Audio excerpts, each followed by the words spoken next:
Hi everyone, this is Deepa. ഇന്നത്തെ video നമുക്ക് 12th IP board examination maximum marks എങ്ങനെയാണ് score ചെയ്യുക എന്നുള്ളതിനെ കുറിച്ചൊരു വീഡിയോ ആണ്. അതിന് നമ്മൾ ശ്രദ്ധിക്കേണ്ട വളരെ കുറച്ചൊരു 2-3-4 പോയിന്റ്സ് മാത്രമേ എനിക്ക് നിങ്ങളോട് പറയാനുള്ളൂ. എന്താണ് അത് ചെയ്യേണ്ടതെന്നുള്ളത്. അതിലെ ഫസ്റ്റ് പോയിന്റ് എന്ന് പറഞ്ഞു കഴിഞ്ഞാൽ ഞാൻ നിങ്ങളോട് എല്ലാം പറയാറുണ്ട്, പ്രിപ്പയർ എ ഹാൻഡ് ബുക്ക്. ഒരു ഹാൻഡ് ബുക്ക് അതെന്താന്ന് വെച്ച് കഴിഞ്ഞാൽ ഒരു ഫോൾഡർ ആയിട്ടോ A4 ഷീറ്റ്സിലോ നമ്മൾ ചെയ്യുന്ന മെയിൻ പോയിന്റ്സ്. ഇതുവരെ നമ്മൾ ചെയ്തത് ചാപ്റ്റർ വൈസ് ആയിട്ട് റിവിഷൻസ് എല്ലാം നമ്മൾ ചെയ്തിട്ടുണ്ടാവും. ഓൾറെഡി ഞാൻ പറയാറുണ്ട് ഒരു ഹാൻഡ് ബുക്ക് നമ്മൾ പ്രിപ്പയർ ചെയ്യണം എന്നുള്ളത്. അതിൽ നമ്മൾ മെയിൻ പോയിന്റ്സ്, എക്സ്പെക്റ്റഡ് ആയിട്ടുള്ള മെയിൻ പോയിന്റ്സ് എല്ലാം നമ്മൾ നോട്ട് ചെയ്ത് വെക്കുക. അത് നിങ്ങളുടെ കയ്യിൽ ഉണ്ടായിരിക്കണം. കാരണം ഇനിയിപ്പോൾ 15 days before IP exam you will get 15 days. അപ്പോൾ ആ 15 days how to utilise maximum എന്നുള്ളതാണ് പറയുന്നത്. അതായത് 12th IP കാർക്ക് ഇന്നാണ് ഇപ്പോൾ എക്സാം സ്റ്റാർട്ട് ചെയ്തത്. അത് കഴിഞ്ഞാൽ 27th ഇംഗ്ലീഷാണ്, then 5th accountancy, then after that my subject that is informatic practices. So for that informatic practices എങ്ങനെയൊക്കെയാണ് ഈ 15 days, അപ്പോൾ പൊതുവേ ഉണ്ടാവാൻ എന്താ വെച്ചാൽ 15 days കിട്ടി, അത്രയും ദിവസം കിട്ടിയല്ലോ പറഞ്ഞിട്ടുള്ള ആ ഒരു തണുപ്പിൽ നമ്മൾ നമ്മുടെ പ്രിപ്പറേഷൻ ഒന്ന് സ്ലോ ഡൗൺ ചെയ്യും. അങ്ങനെ ചെയ്യരുത്. അപ്പോൾ നമുക്ക് ആ ഫസ്റ്റ് ഒരു 7 days നമ്മൾ എന്ത് ചെയ്യണം, വളരെ സിസ്റ്റമാറ്റിക് ആയിട്ട് ആദ്യത്തെ വരുന്ന എല്ലാ മെയിൻ പോയിന്റ്സുകളും എഴുതി വെക്കുക എന്നുള്ളതാണ്. അത് ഇതിന്റെ മുന്നേ തന്നെ ചെയ്യേണ്ടതാണ്. എന്നിരുന്നാലും നമ്മൾ ഒരു ക്വസ്റ്റ്യൻ പേപ്പർ ഫസ്റ്റ് ചെയ്യേണ്ടത് എങ്ങനെയാണ് ഒരു ഹാൻഡ് ബുക്ക് റെഡിയാക്കുക എന്നുള്ളതാണ്. ഹാൻഡ് ബുക്ക് റെഡിയാക്കേണ്ടത് ഫസ്റ്റ് നിങ്ങൾ ഇനി വരുന്ന ദിവസങ്ങളിൽ ഒരുപാട് പലതരത്തിലുള്ള റെഫറൻസ് ബുക്കോ ഒരുപാട് ടെക്സ്റ്റ് ബുക്സോ ഡിഫറെൻറ്റ് ടൈപ്സ് ഓഫ് ടെക്സ്റ്റ് ബുക്കിനെ ഡിപ്പെൻഡ് ചെയ്യാണ്ടിരിക്കുക. അതിന് so you please focus on question papers. അതായത് സാമ്പിൾ പേപ്പേഴ്സ് ഉണ്ടാവും, അല്ലെങ്കിൽ പിന്നെ CBSE ബോർഡ് എക്സാമിനേഷൻ്റെ തന്നെ ഡിഫറെൻറ്റ് സെറ്റ്സ് ഉണ്ടാവും. ഡൽഹിയുടെ ഔട്ട്സൈഡ് ഡൽഹി ഉണ്ടാവും, കമ്പാർട്ട്മെന്റ് എക്സാമിനേഷൻ്റെ ഉണ്ടാവും, അങ്ങനെ ഡിഫറെൻറ്റ് സെറ്റ്സ് ഉണ്ടാവും. അപ്പോൾ ആ ക്വസ്റ്റ്യൻസ് എല്ലാം നിങ്ങൾ ഡൗൺലോഡ് ചെയ്തിട്ട് അതിൽ നിന്നുള്ള അപ്പോൾ ഫസ്റ്റ് എന്താ ചെയ്യേണ്ടത്, ഡൗൺലോഡ് ചെയ്തിട്ട് നിങ്ങളത് റെഡിയാക്കി വെക്കണം. Prepare A folder. അത് നമ്മൾ മൊബൈലിലുണ്ടല്ലോ അല്ലെങ്കിൽ എൻ്റെ സിസ്റ്റത്തിലുണ്ടല്ലോ പറഞ്ഞിട്ട് അങ്ങനെ വെക്കരുത്. മൊബൈലിലായി കഴിഞ്ഞാലും എക്സാം ഡേയ്സിന് please avoid mobile phone and all. ആ ലാസ്റ്റ് ഡേയ്സിലൊന്നും മൊബൈൽ ഫോൺ അധികം യൂസ് ചെയ്യാണ്ടിരിക്കുന്നതാണ് നല്ലത്. നിങ്ങൾക്കുള്ള റെസ്റ്റ് ടൈമിൽ വേണമെങ്കിൽ ജസ്റ്റ് എന്തെങ്കിലും അഡീഷണൽ ആയിട്ടുള്ള ഡൗട്ട്സ് ക്ലിയർ ചെയ്യാൻ അങ്ങനെ എന്തെങ്കിലുമൊക്കെ നിങ്ങൾക്ക് നോക്കാം എന്നല്ലാതെ. എന്നാലും കാരണം ഡിസ്ട്രാക്ഷൻ വരാൻ വളരെ ചാൻസ് കൂടുതലാണ്. നമ്മളൊരു മൊബൈൽ ഫോൺ എടുക്കുകയാണെങ്കിൽ തന്നെ അതിൽ വേറെ വല്ല മെസ്സേജും വന്നാൽ automatically we are all human being, നമ്മളുടെ ശ്രദ്ധ തിരിയാൻ സാധ്യതയുണ്ട്. അതുകൊണ്ടാണ് പറഞ്ഞത് നമ്മൾ ആദ്യം തന്നെ ഒരു 10 years question paper, 10 or 15 years എന്ന് പറയുന്നത് 10 yearsന്റെ ക്വസ്റ്റ്യൻ പേപ്പർ തന്നെ പല സെറ്റുകളുണ്ട്. സെറ്റ് 1, 2, 3 എന്ന് പറഞ്ഞിട്ട് നമ്മൾ ഡിഫറെൻറ്റ് സെറ്റ്സ് ഉണ്ട്. അതിൻ്റെ കമ്പാർട്ട്മെന്റ് എക്സാമിൻ്റെ ഉണ്ട്.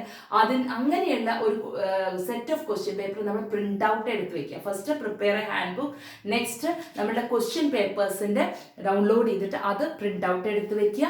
പിന്നെ നെക്സ്റ്റ് വേണ്ടത് എന്താണെന്ന് വെച്ച് കഴിഞ്ഞാൽ ഒരു ക്വസ്റ്റ്യൻ പേപ്പറിനെ അനലൈസ് ചെയ്യുക. ഫസ്റ്റ് വേണ്ടത് ഒരു ക്വസ്റ്റ്യൻ പേപ്പറിനെ അനലൈസ് ചെയ്ത് കറക്റ്റ് ആയിട്ട് ആൻസർ ചെയ്യുക. അപ്പം നിങ്ങൾ വിചാരിക്കും ഒരു ക്വസ്റ്റ്യൻ പേപ്പർ എന്ന് പറയുമ്പോൾ അതിൽ നമുക്ക് വരുന്നത് 1 to 7 ക്വസ്റ്റ്യൻസ് ആണ് നമ്മുടെ തിയറി എക്സാമിന്, ബോർഡ് എക്സാമിന് ക്വസ്റ്റ്യൻ 1 to 7 ആണ് വരുന്നത്.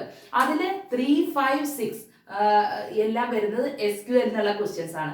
പൊതുവെ എല്ലാവർക്കും SQL എന്നുള്ള സ്റ്റാൻഡേർഡ് ക്വയറി ലാംഗ്വേജ് ആ ഭാഗത്തുനിന്ന് വളരെ ഈസി ആയിട്ട് എല്ലാവർക്കും ഹാൻഡിൽ ചെയ്യാൻ പറ്റാറുണ്ട്. SQL കമാൻഡ്സ് എഴുതാണ്ടാവും, ഔട്ട്പുട്ട്സ് ചോദിക്കുന്നുണ്ടാവും, 4-5 ക്വസ്റ്റ്യൻസ് അങ്ങനെ ഉണ്ടാവും. പിന്നെ സ്മോൾ ഡെഫിനേഷൻ ആ ഭാഗത്തു നിന്നുള്ള ഡാറ്റാബേസ് മാനേജ്മെന്റ് റിലേറ്റഡ് ആയിട്ടുള്ള ടേംസ്, പ്രൈമറി കീ, ടപ്പിൾസ്, അങ്ങനെ പറഞ്ഞിട്ട് കാർഡിനാലിറ്റി, ഡിഗ്രി, അങ്ങനത്തെ ഡെഫിനിഷൻസ് ഒക്കെ ആ ഭാഗത്തു നിന്ന് ഉണ്ടാവും. അങ്ങനെ ക്വസ്റ്റ്യൻ 3, 5, 6 എന്ന് പറയുന്ന ആ 3 ക്വസ്റ്റ്യൻസും SQL ആയിരിക്കും. അപ്പൊ നമ്മൾ എന്ത് ചെയ്യണം, ഒരു ക്വസ്റ്റ്യൻ പേപ്പർ അനലൈസ് ചെയ്യുക. First question most probably from network, open standard അങ്ങനെയാണ് വരാറ്. അപ്പോൾ ഫസ്റ്റ് ക്വസ്റ്റ്യൻ എന്ന് പറഞ്ഞു കഴിഞ്ഞാൽ തന്നെ ക്വസ്റ്റ്യൻ നമ്പർ 1 തന്നെ ABCD എന്ന് പറഞ്ഞിട്ട് സബ് ക്വസ്റ്റ്യൻസ് ഉണ്ടാവാറുണ്ട്. EF എന്ന് പറഞ്ഞിട്ട് ഒരു 5 or 6 questions will be there under the main question. അപ്പൊ ആ ക്വസ്റ്റ്യൻ നമ്മൾ ഫോക്കസ് ചെയ്യുകയാണെങ്കിൽ ആ ഫസ്റ്റ് ക്വസ്റ്റ്യനെ ബേസ് ചെയ്തുകൊണ്ടുള്ള എല്ലാ മോഡൽസും നമുക്ക് കിട്ടും. നെറ്റ്വർക്ക് നിന്നാണെങ്കിൽ ഏതൊക്കെ ടൈപ്പ് ക്വസ്റ്റ്യൻസ് നമുക്ക് ഒരു ക്വസ്റ്റ്യൻ പേപ്പറിൽ വരാം എന്നുള്ള ഒരു ബോധം നമുക്ക് ഉണ്ടാവും. അപ്പൊ അങ്ങനെ ഓരോ ക്വസ്റ്റ്യൻസും നമ്മൾ അനലൈസ് ചെയ്തിട്ട് വേണം പഠിക്കാൻ. അപ്പൊ ആ ക്വസ്റ്റ്യൻസ് ഇപ്പോൾ ഫോർ എക്സാമ്പിൾ ഇപ്പോൾ ഒരു സ്പെസിഫിക് ടോപ്പിക് ട്രാൻസ്മിഷൻ മീഡിയ എന്നാണ്. ഇപ്പൊ ട്രാൻസ്മിഷൻ മീഡിയ എന്നാണ് നമ്മുടെ നെറ്റ്വർക്ക് ചോദിക്കുന്നുണ്ടെങ്കിൽ ആ ട്രാൻസ്മിഷൻ മീഡിയയിൽ ആയിട്ടുള്ള ഗൈഡഡ് അൺഗൈഡഡ് അതിൻ്റെ എല്ലാ സംഭവങ്ങളും മെയിൻ പോയിന്റ്സ് ആയിട്ടുള്ളത് നമ്മൾ നോട്ട് ചെയ്ത് വെക്കുക, നമ്മുടെ ഹാൻഡ് ബുക്കിലോട്ട് വെക്കുക. അപ്പോൾ ഓരോ ക്വസ്റ്റ്യൻസ് ആയിട്ട് നമ്മൾ അനലൈസ് ചെയ്തിട്ട് അതിൻ്റെ സബ് ക്വസ്റ്റ്യൻസ് വളരെ കൃത്യമായിട്ട് മനസ്സിലാക്കി വെച്ചാൽ തന്നെ നമ്മൾക്ക് ആ ക്വസ്റ്റ്യൻ പേപ്പറിൽ ഇന്ന ക്വസ്റ്റ്യൻസ് ആണ് വരിക എന്നുള്ളത് ആദ്യം മനസ്സിലാക്കി വെക്കുക. ഫസ്റ്റ് നെറ്റ്വർക്കിംഗ് എന്നാണ്. നെറ്റ്വർക്കിംഗ് മാക്സിമം 10 മാർക്സിനാണ് സാധാരണ വരാറ്. ഓപ്പൺ സ്റ്റാൻഡേർഡ് നിന്ന് വരാറുണ്ട്, IT അപ്ലിക്കേഷൻസ് നിന്ന് വരാറുണ്ട്. അതൊക്കെ നിങ്ങൾക്ക് ഈസിയാണ്. IT അപ്ലിക്കേഷനൊക്കെ ഡെഫിനിഷൻസ് ആണ് വരാറുള്ളത്. പിന്നെ തിയറി പാർട്ട് അല്ലേ. പിന്നെ വരുന്നത് എന്താണെന്ന് വെച്ച് കഴിഞ്ഞാൽ ജാവയിലെ ഔട്ട്പുട്ട് ക്വസ്റ്റ്യൻസും എറർ ഫൈൻഡിങ്ങും ആണ്. അത് കുറച്ച് ഔട്ട്പുട്ട് ക്വസ്റ്റ്യൻസ് ഓൾറെഡി 2 വീഡിയോയിലായിട്ട് ഞാൻ ഇട്ടിരുന്നു. ഇനിയും കൂടുതൽ ക്വസ്റ്റ്യൻസ് ഞാൻ സോൾവ് ചെയ്ത് എക്സ്പ്ലനേഷൻ ആയിട്ട് നിങ്ങൾക്ക് ഇടുന്നതാണ്. എറർ ഫൈൻഡിങ് എന്നുള്ളൊരു സെഷനും ഇടുന്നതാണ്. അപ്പോൾ ഈ കാര്യങ്ങൾ, അപ്പോൾ analyse your question paper properly. അപ്പോൾ ഫസ്റ്റ് നിങ്ങൾ ചെയ്യേണ്ടത് ഒന്ന് ഹാൻഡ് ബുക്ക് പ്രിപ്പയർ ചെയ്യുക. സെക്കൻഡ് നമ്മൾ ഫോക്കസ് ഓൺ ക്വസ്റ്റ്യൻ പേപ്പേഴ്സ്. പിന്നെ avoid different types of reference book. And next point, prepare A folder. ആ ഫോൾഡറിൽ എന്തായിരിക്കണം ഉണ്ടായിരിക്കേണ്ടത്? നമ്മുടെ set of sample papers, sample papers ആയിരുന്നില്ല CBSE ബോർഡ് എക്സാമിനേഷൻ. പിന്നെ പ്ലസ് കറന്റ് സാമ്പിൾ പേപ്പർ ഉണ്ട്. 2020 തന്നെ കറന്റ് സാമ്പിൾ പേപ്പേഴ്സ് ഉണ്ട്. അത് നിങ്ങൾ ചെയ്യണം. കാരണം ചെറിയൊരു മാറ്റം കഴിഞ്ഞതിനേക്കാളും ചെറിയ മാറ്റങ്ങളുണ്ട്. അപ്പൊ നിങ്ങൾ എന്തായാലും കറക്റ്റായിട്ട് വളരെ ക്ലിയർ ആയിട്ട് കറന്റ് സാമ്പിൾ പേപ്പറും കൂടി ലാസ്റ്റ് ഡേയ്സിൽ നിങ്ങൾ ചെയ്യേണ്ടതായിട്ടുണ്ട്. പിന്നെ നമ്മൾക്കുള്ളത് HTML XML ആണ്. HTML XML എന്നുള്ള ക്വസ്റ്റ്യൻസും വളരെ സിമ്പിൾ ആണ്.